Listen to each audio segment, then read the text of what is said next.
નમસ્કાર વિદ્યાર્થી મિત્રો,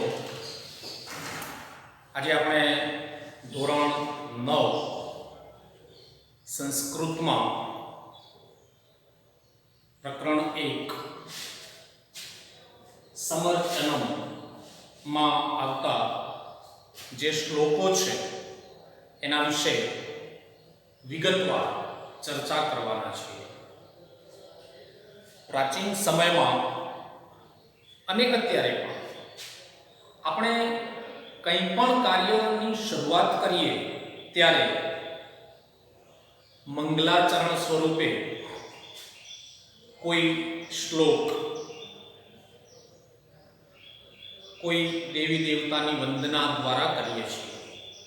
ખેડૂત ખેતરમાં જ્યારે હળજોતરા કરે છે ત્યારે સૌથી પહેલા એ ગણપતિની સ્તુતિ કરે છે.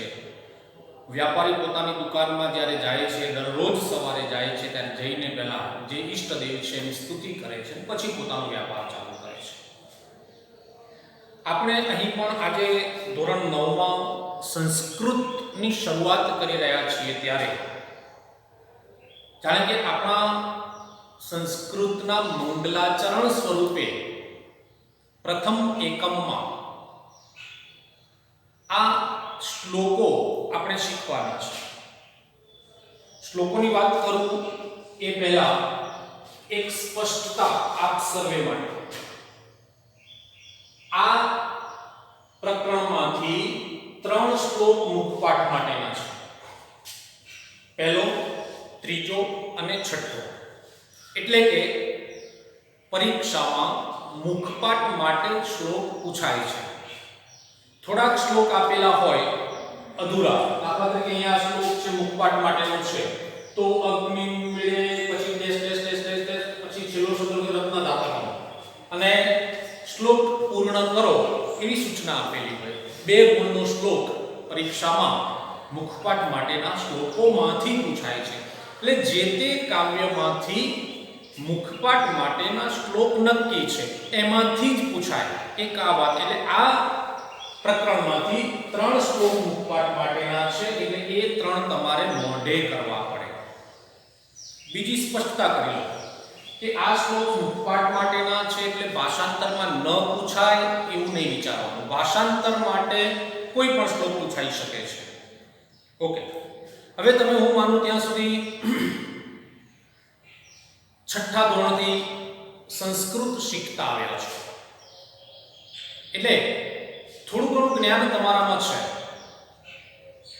પણ સંસ્કૃત ભાષાની એક વિશેષતા પહેલા પણ આપણી જે ભારતીય ભાષાઓ છે એ ભારતીય ભાષાઓની જનની માતા સંસ્કૃત ભાષા છે.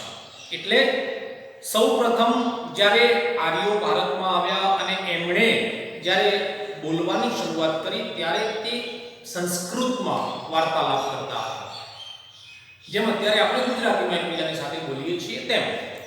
હવે આ સંસ્કૃત ભાષા એ ભારતીય તમામ જે ભાષાઓ છે, જુદા જુદા રાજ્યોની જેમ ગુજરાતની ગુજરાતી છે, મહારાષ્ટ્રની મરાઠી છે, તેમ જે જુદી જુદી ભાષાઓ છે એ ભાષાઓની જનની સંસ્કૃત છે.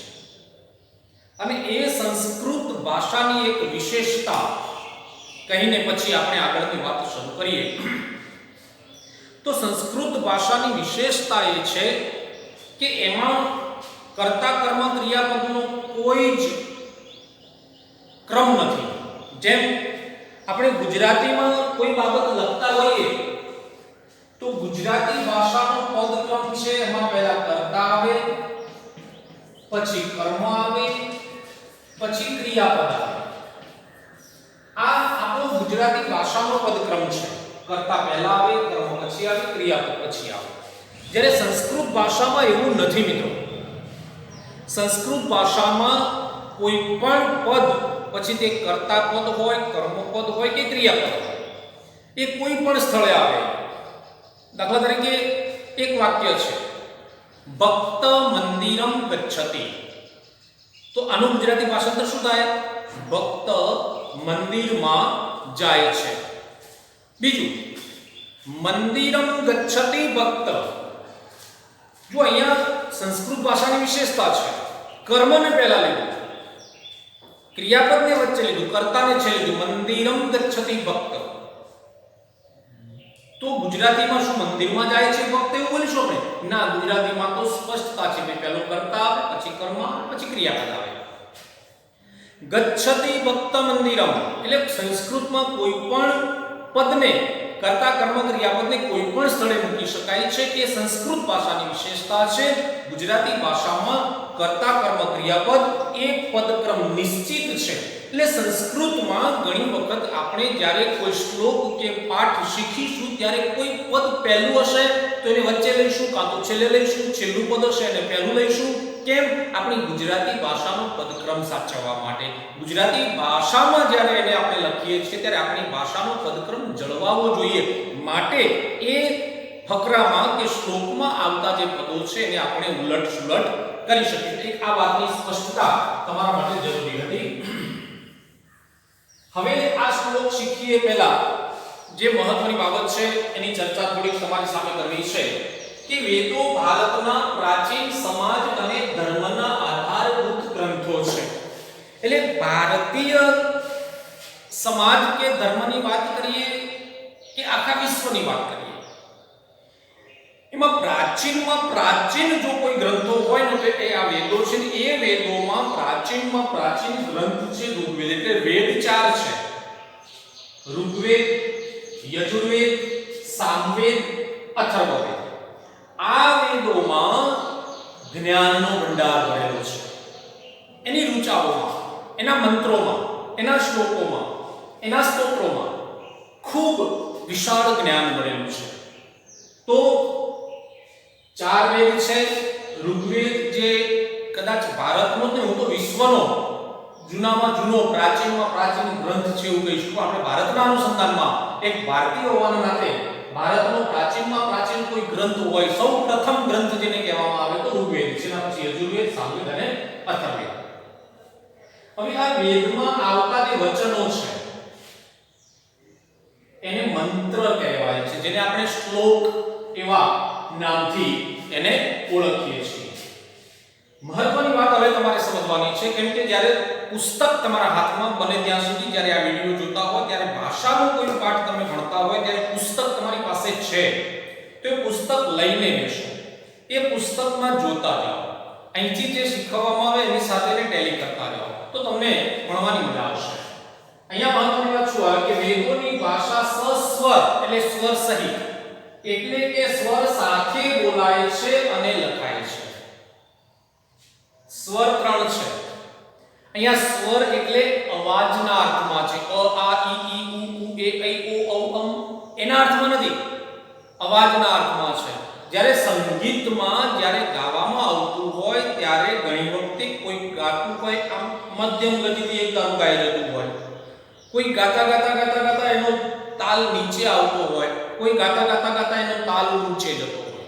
અહીંયા આ 3 સ્વર છે, અવાજ, જે તે શ્લોકનું જે ગાન છે એ ગાન પ્રમાણે એને મધ્યમ, નિમ્ન કે ઉચ્ચ એ રાગમાં ગાવામાં આવે છે. જેમ પેલા 7 સ્વર છે, સા, રે, ગ, મ, પ, દ, ની, સા.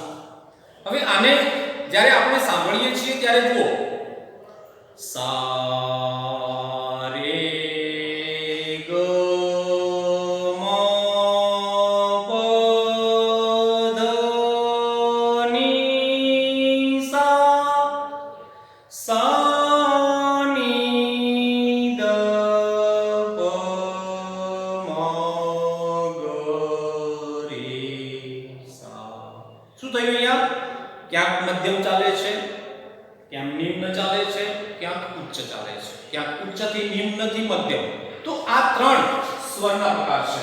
એમાં ઉદાત્ત, અનુદાત્ત અને સ્વરિત આ 3 પ્રકાર છે. હવે ઉદાત્ત સ્વર કોને કહેવાય? તો મંત્રો બોલતી વખતે ઉદાત્ત સ્વર થોડો ઊંચેથી ગવાય છે. પ, ધ, ની, સા આ ઊંચેથી ગવાય છે તો એને ઉદાત્ત સ્વર કહેવાશે. જેનો સંકેત કોઈ નથી, જેનો સંકેત કોઈ નથી.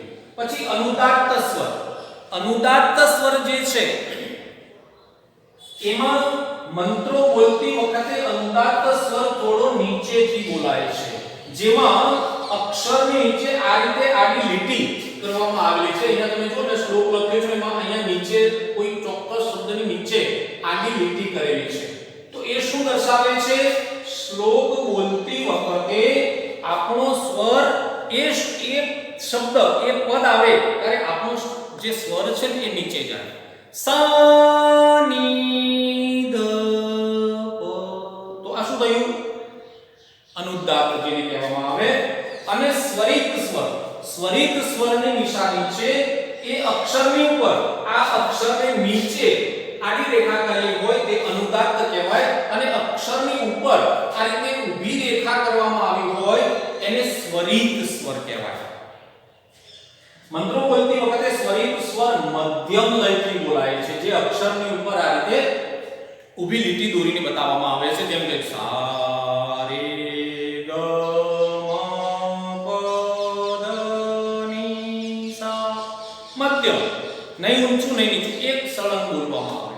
તો આ ત્રણ જે સ્વર છે, તમારા મનમાં એક પ્રશ્ન એવો થાય જ્યારે પુસ્તક તમારા હાથમાં હોય ત્યારે એવો એક પ્રશ્ન થાય કે આ અક્ષર ઉપર ઊભી લીટી કે અક્ષર નીચે આડી રેખા દોરેલી છે એને શું કહેવાય? આ વાતની સમજ માટે આ ત્રણ જે સ્વર છે આપણા અવાજના અનુસંધાનમાં જે સ્વર છે જેનું નામ છે ઉદાત્ત સ્વર, અનુદાત્ત સ્વર, સ્વરિત સ્વર, એનો ખ્યાલ તમારા મનમાં સ્પષ્ટ થાય. આ પ્રશ્નનું નિરાકરણ કરવા માટેનો મેં અહીં પ્રયત્ન કર્યો છે અને જે હું માનું ત્યાં સુધી તમે સમજ્યા હશો. તો આપણું જે પ્રાચીન સમાજ કે ધર્મ છે એમાં આ શ્લોકો દ્વારા કોઈ ચોક્કસ સ્તુતિ કરવામાં આવે, કોઈ ચોક્કસ પ્રાર્થના કરવામાં આવે, કોઈ ચોક્કસ વર્ણન કરવામાં આવે તો એ બધું ક્યાંક ચોક્કસ પૂજન કરવામાં આવે, હોમ હવન જ્યારે કરવામાં આવે ત્યારે પૂજન કરતી વખતે એમાં જે આહુતિ આપતી વખતે જે શ્લોકો બોલવામાં આવે છે, તમે એ બ્રાહ્મણો જ્યારે એક કર્મકાંડ કરતા હોય ત્યારે એમના જે શ્લોકોના ઉચ્ચારને જોશો ને તો તમને ત્યાં તરત જ આ ખ્યાલ આવશે કે આ ઉદાત્ત સ્વર છે જે ઊંચેથી બોલાય છે, અનુદાત્ત સ્વર છે નીચેથી બોલાય છે, સ્વરિત સ્વર છે મધ્યમ બોલાય છે. બરાબર? તો આટલી બાબતો આપણે સમજી લીધી.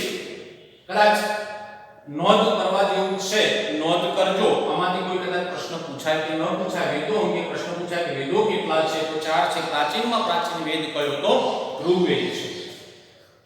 શ્લોકોની શરૂઆત કરું એ પહેલા મિત્રો એક ચોક્કસ ચર્ચા તમારી સામે કરી લઉં કે આપણા આ પાઠ્ય પુસ્તકમાંથી જ્યારે કોઈ પ્રશ્નો પૂછાય છે, જ્યારે પેપરના અનુસંધાનની આપણે ચર્ચા કરીએ છીએ ત્યારે પહેલી વાત તો એ કે શ્લોકો ભાષાંતર માટે પૂછાય, મુખપાઠ માટે પૂછાય. એમાંથી નીચેના પ્રશ્નનો સંસ્કૃત ભાષામાં ઉત્તર લખો, એટલે સંસ્કૃતમાં પ્રશ્ન પૂછેલો એનો જવાબ પણ તમારે સંસ્કૃતમાં લખવાનો. બીજો એવો પ્રશ્ન પૂછાય કે નીચે આપેલા પ્રશ્નનો ગુજરાતી ભાષામાં જવાબ લખો, એટલે ગુજરાતીમાં પ્રશ્ન આપેલો હોય તમારે એનો જવાબ ગુજરાતીમાં લખવાનો હોય. ક્યાંક કોઈ ચોક્કસ વાક્ય આપેલું હોય એનું ભાષાંતર કરવાનું કહ્યું, ક્યાંક ચોક્કસ ગુજરાતી વાક્ય આપ્યું એનું સંસ્કૃત કરવાનું કહ્યું હોય.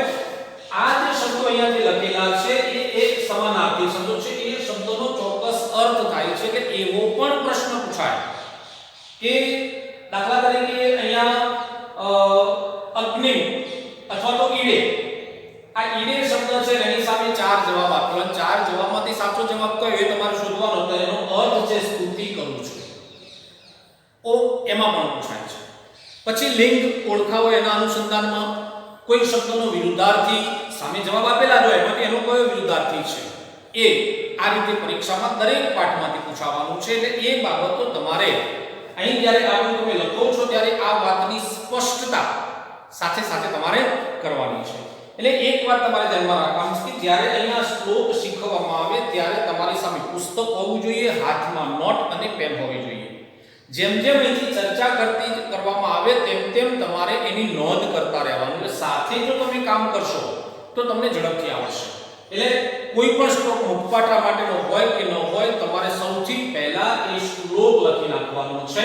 અહીંયા શ્લોક 1 જે મુખપાઠ માટે અહીંયા મેં નોંધ કરી, તમારે પણ નોંધ કરવાની છે. પછી શ્લોક લખવાનો છે, પછી શબ્દાર્થ જે પ્રમાણે અહીંયા બોલવામાં આવે એ શબ્દમાં કેટલાક શબ્દો સંધિયુક્ત હોય છે તો એની સંધિ કેવી રીતે છૂટી પડે એની નોંધ પણ આપણે સાથે સાથે કરતા રહીશું. ક્યાંક વિભક્તિ આવતી હશે તો એની ચર્ચા કરશું અને અંતે ભાષાંતર. બરાબર. તો સૌથી પહેલા આપણે અહીંયા આપણી નજર સામે શ્લોક 1 છે એ સંસ્કૃત ભાષાના મંગલાચરણ સ્વરૂપે આપણે એ શ્લોક શીખીશું. જેમાં પ્રથમ શ્લોક છે અગ્નિમીડે પુરોહિતમ યજ્ઞસ્ય દેવમ ઋત્વિજમ હોતારમ રત્નધાતમમ. અહીંયા આ શ્લોક છે. અગાઉ આપણે કહ્યું ઉપરની લીટી એટલે સ્વરિત સ્વર, નીચેની લીટી એટલે અનુદાત્ત સ્વર અને ઉદાત્ત સ્વરની કોઈ એમાં સંકેત નથી. હવે અહીંયા તમે જોશો કે સંસ્કૃત ભાષાની જે વિશેષતાની વાત કરી હતી એના અનુસંધાનમાં જો અગ્નિમીડે શબ્દ પહેલો છે તો એનું ભાષાંતર છેલ્લે લીધું છે. ધ્યાન રાખો. આ તમારા મનમાં એવો પ્રશ્ન ન થાય કે સાહેબ આ શબ્દ પહેલો છે તો અહીંયા કેમ પહેલો નહીં? અહીંયા પુરોહિતને મૂકીને યજ્ઞસ્ય પુરોહિતમ એમ લખ્યું છે. તો સંસ્કૃત ભાષાની વિશેષતા છે કે કોઈ પણ પદને, કોઈ પણ કર્તાને, કોઈ પણ કર્મને, કોઈ પણ ક્રિયાપદને કોઈ પણ જગ્યાએ મૂકી શકાય છે. પણ જ્યારે આપણે એને ગુજરાતી ભાષાના અનુસંધાનમાં શીખીએ છીએ ત્યારે આપણે એમાં આ જે રીતે લખેલું છે એ રીતે લખીશું તો એની વાક્ય રચના ગુજરાતીમાં સ્પષ્ટ નહીં થાય. એટલે અહીંયા આપણે એને શબ્દાર્થના અર્થમાં સમજીશું અને આ શબ્દાર્થ આપણે ભાષાંતરના અનુસંધાનમાં લખ્યા છે. આપણે ગુજરાતી ભાષાંતર જે શબ્દ પહેલો લેવાનો છે, જે શબ્દ છેલ્લો લેવાનો છે એ પ્રમાણે શબ્દો લખ્યા છે. તો એની વાત તમારે ધ્યાનમાં રાખવાની છે. એનાથી તમારે કોઈ બીજા પ્રશ્નો મનમાં લેવાના નથી. બરાબર. હવે યજ્ઞસ્ય પુરોહિતમ. યજ્ઞસ્ય પુરોહિતમ. તમારા મનમાં બીજો એક પ્રશ્ન થશે સાહેબ અહીંયા અનુસ્વાર ઉપર મૂકેલો છે, અહીંયા તો તમે અનુસ્વારની જગ્યાએ મ લખ્યો. તો આની પણ થોડીક ચર્ચા તમારી સામે કરેલું કે કોઈ વાક્ય આપેલું હોય ને એ વાક્યમાં 4 ગુણનો પ્રશ્ન પરીક્ષામાં પૂછાય છે કે રેખાંકિત પદ સુધારીને ફરીથી લખો. શું ધ્યાનમાં રાખવાનું છે?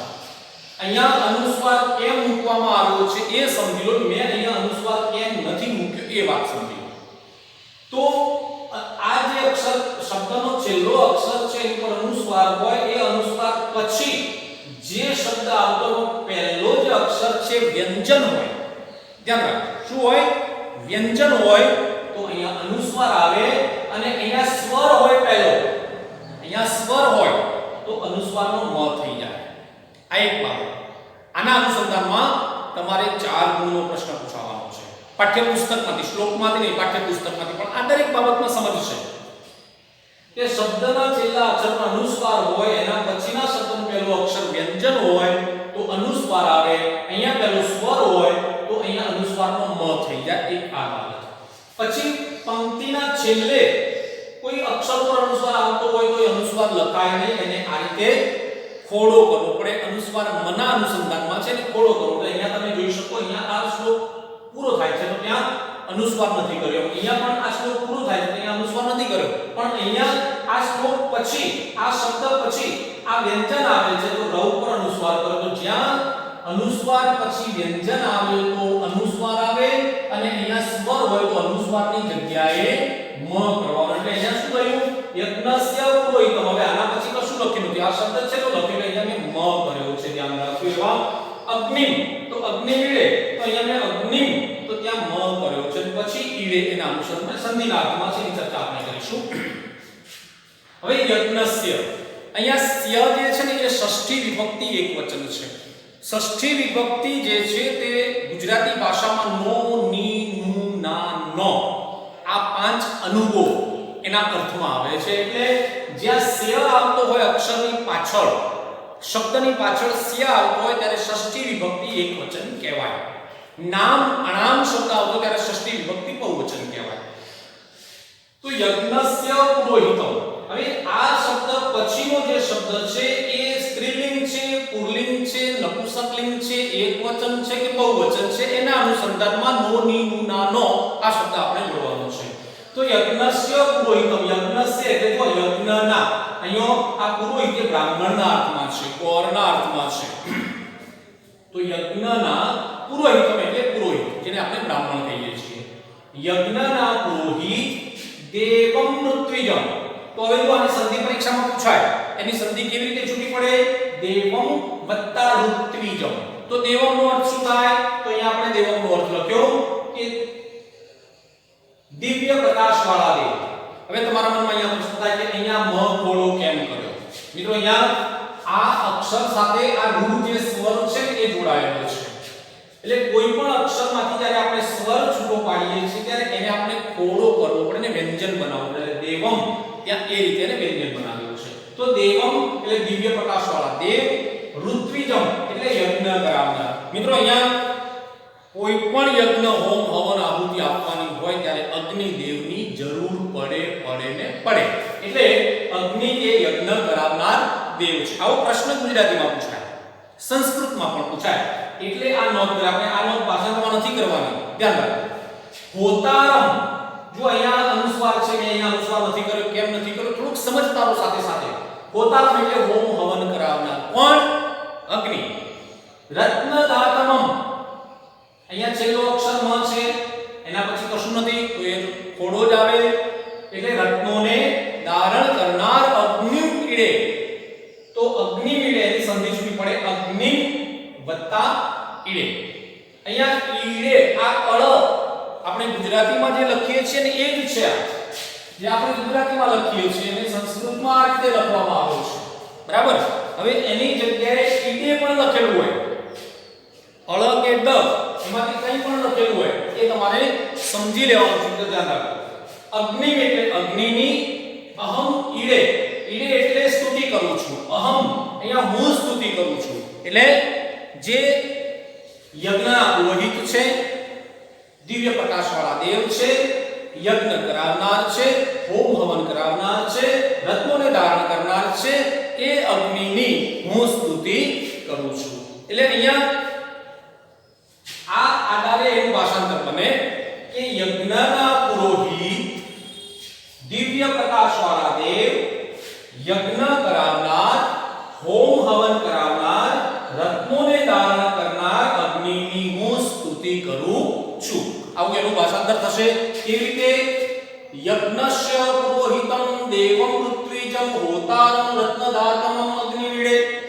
એટલે યજ્ઞના પુરોહિત, દિવ્ય પ્રકાશવાળા દેવ, યજ્ઞ કરાવનાર, હોમ હવન કરાવનાર, રત્નોને ધારણ કરનાર અગ્નિની હું સ્તુતિ કરું છું. તો યજ્ઞસ્ય પુરોહિતમ દેવમ ઋત્વિજમ હોતારમ રત્નદાતમમ અગ્નિવીડે. આ રીતે આપણે એને વાંચીશું, એ રીતે એનું ભાષાંતર કરીશું. યજ્ઞસ્ય પુરોહિતમ એટલે યજ્ઞના પુરોહિત, દિવ્યમ ઋત્વિજમ દેવમ ઋત્વિજમ, દેવમ એટલે દિવ્ય પ્રકાશવાળા દેવ, ઋત્વિજમ એટલે યજ્ઞ કરાવનાર, હોતારમ એટલે હોમ હવન કરાવનાર, રત્નદાતમમ એટલે રત્નોને ધારણ કરનાર અગ્નિ ઈડે, અગ્નિની હું સ્તુતિ કરું છું. એટલે યજ્ઞના પુરોહિત, દિવ્ય પ્રકાશવાળા દેવ, યજ્ઞ કરાવનાર, હોમ હવન કરાવનાર, રત્નોને ધારણ કરનાર અગ્નિની હું સ્તુતિ કરું છું. આ રીતે એનું ભાષાંતર થશે. એટલે અહીંયા પહેલા શ્લોકમાં આપણે એટલું સમજ્યા કે પદક્રમ નક્કી નથી, સંસ્કૃત ભાષાની વિશેષતા છે. એમાં કોઈ શબ્દ અનુસ્વાર ક્યાં કેમ કેવી રીતે આવે છે તે, સંધિનો શબ્દ આવતો હોય તો તે, આ વિભક્તિના અનુસંધાનમાં આપણે એની ચર્ચા કરી અને એનું ભાષાંતર. એટલે આ મુખપાઠ માટેનો શ્લોક છે. મુખપાઠ માટેમાં તો પૂછાઈ જ શકે, પણ કદાચ એ મુખપાઠ માટે ન પૂછાય તો એ ભાષાંતરમાં પણ પૂછાઈ શકે. આ વાત તમારે બરાબર ધ્યાનમાં રાખવાની છે. અહીંયા આપણે આ પહેલો શ્લોક પૂર્ણ કરીએ છીએ અને હું માનું ત્યાં સુધી તમને એ શ્લોક બરાબર સમજાયો હશે. આનો એક તમે કદાચ આમ તો સાથે સાથે જ લખવાનું હોય એટલે તમે લખી દીધું હશે, લખ્યું ન હોય તો એક એનો સ્ક્રીનશોટ પાડશો તો શાંતિથી તમે લખી શકશો. પણ બને ત્યાં સુધી સાથે સાથે લખો એવી વિનંતી.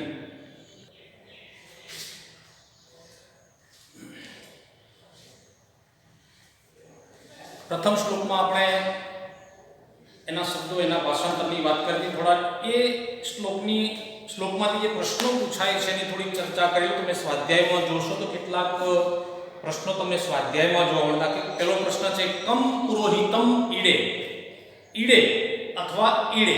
તો એમાં જવાબમાં શું આવશે? અગ્નિ પુરોહિતમ ઈડે. બરાબર? પછી એમાં બીજો પ્રશ્ન છે કે યજ્ઞસ્ય દેવઃ કઃ અસ્તિ, યજ્ઞના દેવ કોણ છે? તો અગ્નિ, યજ્ઞસ્ય દેવમ અગ્નિ અસ્તિ.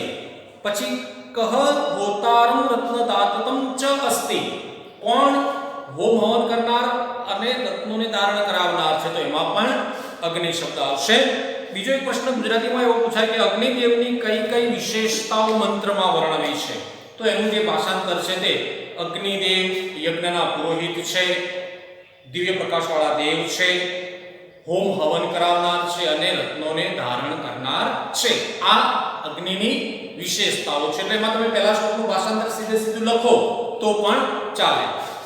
પહેલા શ્લોકમાંથી એ રીતે એક પ્રશ્નોની ચર્ચા કરી આપણે. એના પછી બીજો શ્લોક છે જે મુખપાઠ માટેનો નથી. આ સ્પષ્ટતા, એટલે આ તમારે તૈયાર કરવાનો નથી, તમારે એમાંથી આ તૈયાર કરવાનું છે. શબ્દોના અર્થ, એમાં ક્યાંક સંધિ આવે છે તે, અને બીજી અન્ય જે બાબતો છે તે એ તમારે ધ્યાનમાં લેવાની છે. હવે અહીંયા મેં પેલા ઉદાત્ત અનુદાત્ત સ્વરિત એ ચિહ્નો હવે આપણે નહીં કરીએ મિત્રો, એ તમને સમજાવવા માટે. અગ્ને વર્તપતે વ્રતમ ચરિષ્યામિ તચ્છકેયમ તન્મે રાજ્યતામ ઇદમ અહમ મૃત અનુદાત્ત સત્યમ ઉપૈમિ. આ શ્લોક છે અને એના શબ્દોમાં વળી પાછી પેલી વાત સંસ્કૃત ભાષાની વિશેષતા, કોઈ પણ પદ કોઈ પણ જગ્યાએ, પણ જ્યારે આપણે ગુજરાતનું ભાષાંતર કરીએ છીએ ત્યારે કર્તા કર્મ ક્રિયાપદના અનુસંધાનનું ભાષાંતર આપણે કરવું પડે છે. તો વ્રત પતે અગ્ને, અહીંયા વ્રત પતે, અહીંયા પતે એટલે અધિપતિ એવો અર્થ છે. તો વ્રત પતે અગ્ને, વ્રત પતે એટલે હે વ્રતોના અધિપતિ, અગ્ને એટલે અગ્નિદેવ. તો અહીંયા ગુજરાતીમાં પ્રશ્ન એવો પૂછાય કે વ્રતોના અધિપતિ દેવ કોણ છે? તો અહીંયા સંસ્કૃત કહ વ્રતપતિ અસ્તિ, કોણ વ્રતોના અધિપતિ છે? તો અગ્નિ. બરાબર. અગ્ને વ્રતપતે, વ્રતપતે અગ્ને હે વ્રતોના અધિપતિ અગ્નિદેવ, વ્રતમ ચરિષ્યામિ. હવે અહીંયા થોડી ચર્ચા તમારી સામે કરી લઉં. ચરિષ્યામિ, અહીંયા જ્યારે ષટ્કોણનો સ કે સસલાનો સ એની સાથે ય જોડાયેલો હોય અને કોઈ ક્રિયાપદ બનેલું હોય ત્યારે તે સામાન્ય ભવિષ્યકાળમાં કહેવાય. તમે અગાઉ વર્તમાન કાળના પેલા પ્રત્યયો શીખ્યા હશો. વર્તમાન કાળના પરસ્મયપદી પ્રત્યયો અને આત્મનેપદી પ્રત્યયો. જેમ કે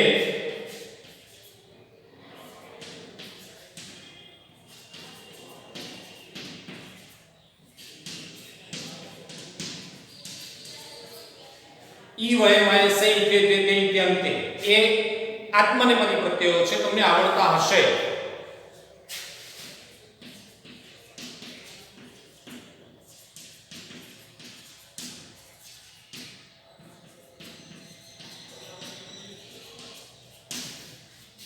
આ વર્તમાન કાળના પરસ્મયપદી પ્રત્યયો છે, આ વર્તમાન કાળના આત્મનેપદી પ્રત્યયો છે. મિત્રો અહીંયા તમારે ધ્યાનમાં લેવાનું છે કે આ પ્રત્યયો તમને આવડતા હશે તો કયો કાળ, કયો પુરુષ, કયું વચન છે, આવો પણ પ્રશ્ન પરીક્ષામાં પૂછાય છે.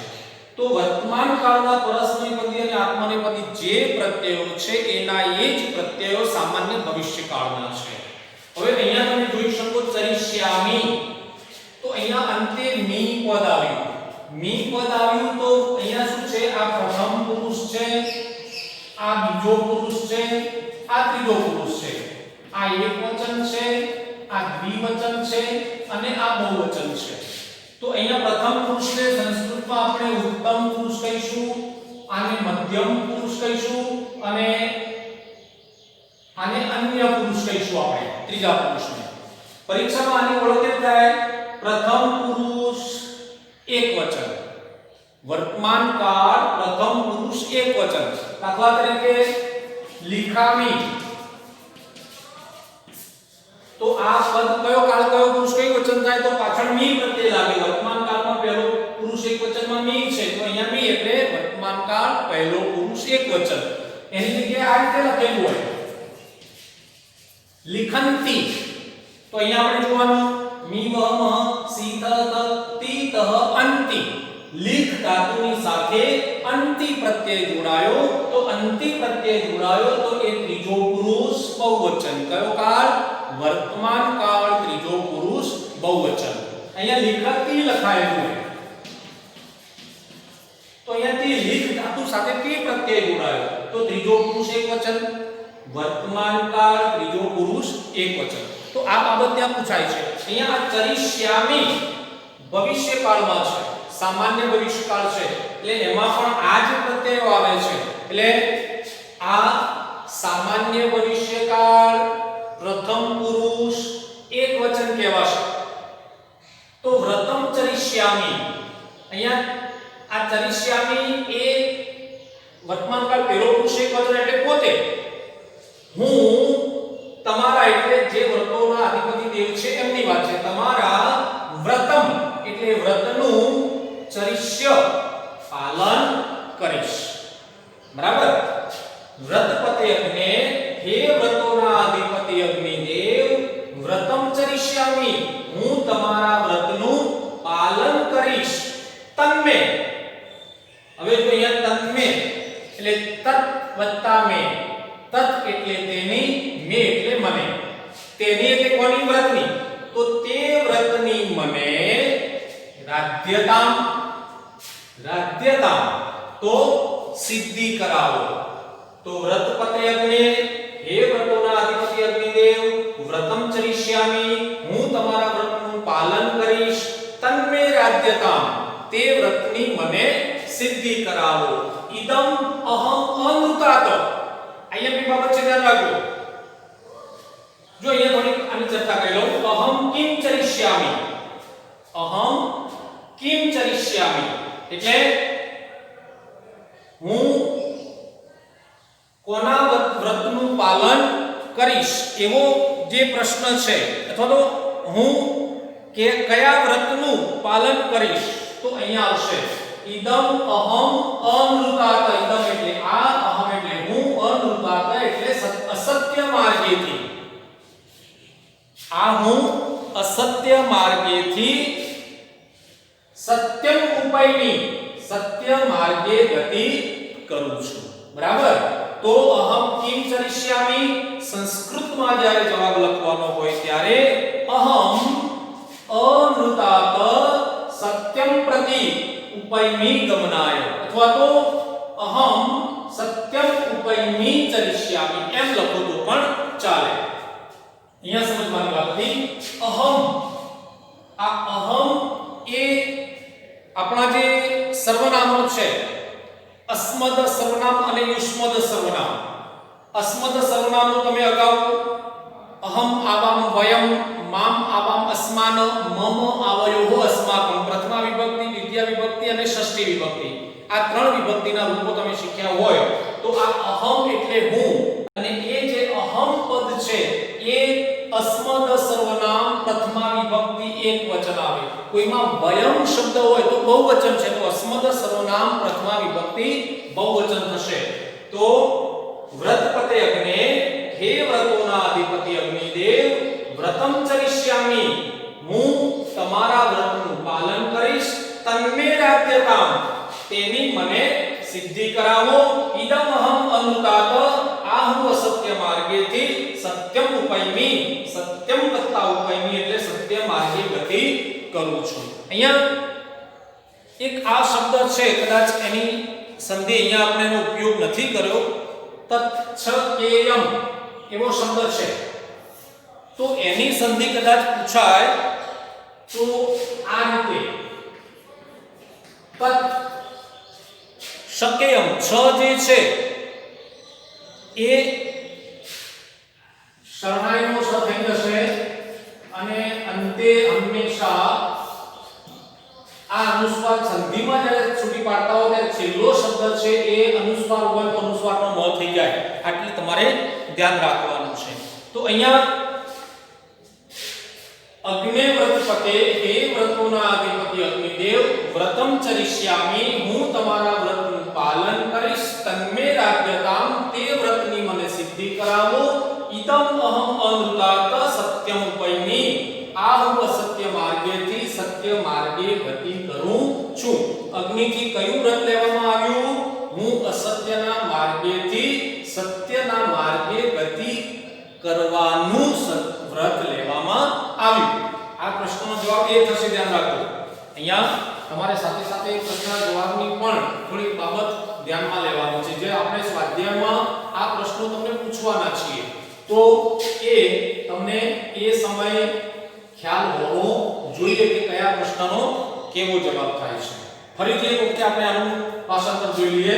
વ્રત કતે અગ્ને, હે વ્રતોના અધિપતિ અગ્નિદેવ, વ્રતમ ચરિષ્યામિ, હું તમારા વ્રતનું પાલન કરીશ. તન્મે રાજ્યતામ, તે વ્રતની મને સિદ્ધિ કરાવો. ઇદમ અહમ અનુતાત, આ હું અસત્ય માર્ગેથી સત્યમ ઉપૈમી, સત્ય માર્ગે ગતિ કરું છું. તો એ રીતે અહીંયા તમે જોઈ શકો કે આ શ્લોક કેવી રીતે આપણે એમાંથી શબ્દો સમજ્યા, એનું ભાષાંતર કેવી રીતે થાય, એમાંથી કેવા કેવા પ્રશ્નો પૂછાઈ શકે, આ તમામ ચર્ચા આપણે અહીંયા કરી છે. એટલે અહીંયા સ્વાધ્યાયમાં ત્રીજો પ્રશ્ન છે અહમ કિમ ચરિષ્યામિ, જે આપણે અહીંયા પાઠ્યમાં લખ્યો છે, જે તમને સ્વાધ્યાયમાં આપવામાં આવશે. તો અહમ અમૃતાત સત્યમ પ્રતિ ગમનાય વ્રતમ ચરિષ્યામિ ની જગ્યાએ તમે અહમ અમૃતાત સત્યમ ઉપૈમી ચરિષ્યામિ એમ લખો તો પણ ચાલે. બરાબર.